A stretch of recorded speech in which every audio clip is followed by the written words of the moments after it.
In 1939, deep in the heart of the secretive Ministry of Information, a famous British slogan was being born. However, if you were to ask anyone if they knew about it up until about the year 2000, they'd probably say, no, never heard of it. In this video, we're unveiling the truth behind the Keep Calm and Carry On Wartime slogan, including why officials were so worried that it would offend the British people, what happened to the 2.45 million posters that were never used, and how its inclusion in a Christmas list in the 21st century made it rise in popularity. You've heard it before. Keep calm and carry on. It's on basically everything you can find in UK gift shops, mugs, posters, calendars, blankets, key rings. People have used the phrase and transformed it into ridiculous iterations like keep calm and eat a custard cream, keep calm, I'm the boss, and keep calm and drink wine. But before we dig into the history, let's talk about how this modern craze came to be. One of these keep calm and carry on posters, which had been essentially hidden from public view and not widely known about until the 21st century,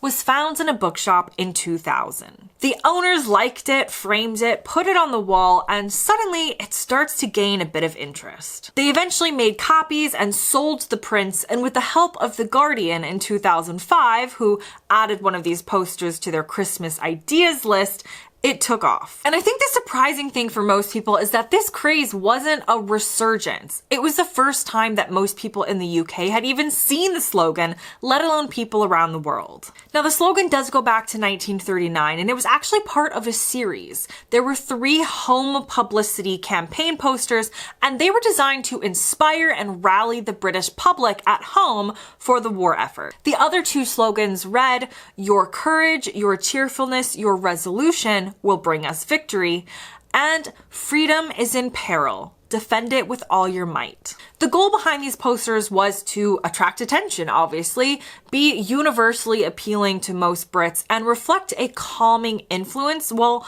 also inspiring the potential need for action. Simplicity was key here. Each poster was predominantly text-based, and that was in part due to budget constraints, but also to allow for a flexible design. An earlier draft of the Keep Calm one actually said, "Keep calm, don't panic." The choice of red and white wasn't random either. Very few things typically are when it comes to government posters, propaganda, publicity campaigns. The colors were carefully selected to produce a psychological reaction. Red symbolized an urgency and a strength, while the white provided a contrast that ensured clarity and readability. Now, a staggering 2.45 million copies of the Keep Calm and Carry On posters were printed after receiving official approval. However, they were meant to be kept in reserve and only displayed in the event of a severe bombing or significant attacks on British soil. And they were never widely distributed. Behind the scenes, officials actually argued over the effectiveness of the slogan. Some believed it was too bland,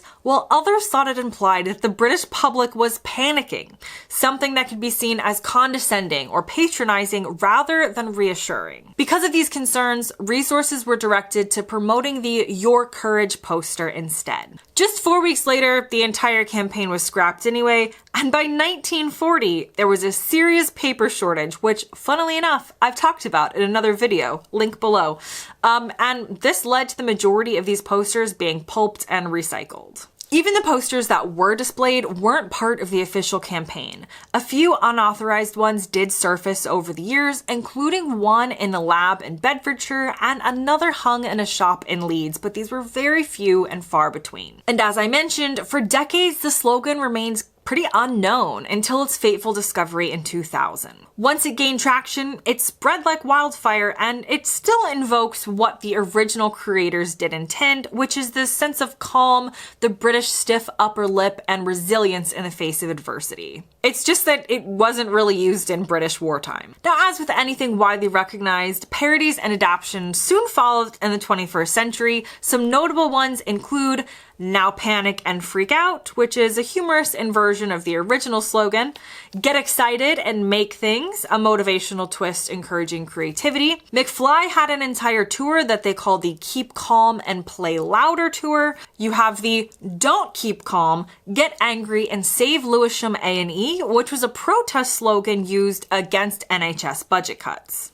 And during the pandemic, Washington, D.C. even released one that said, "Keep calm and wash your hands," which amusingly features the British Crown despite being a US government initiative. So despite its rocky start, the "Keep Calm and Carry On" slogan has become one of the most enduring symbols of British resilience. Ironically, its success came not through government propaganda, but through an accidental discovery and a collective cultural embrace decades later. It reminds us of the power of words, the unpredictability of history, and the way simple messages can take on new meanings in different eras. Whether it's wartime morale, modern motivation, or a joke about biscuits, this once forgotten phrase continues to carry on. And honestly, that's a pretty fitting legacy. That brings us to the end of this video. Comment below and let me know your thoughts. As always, I'll see you next time.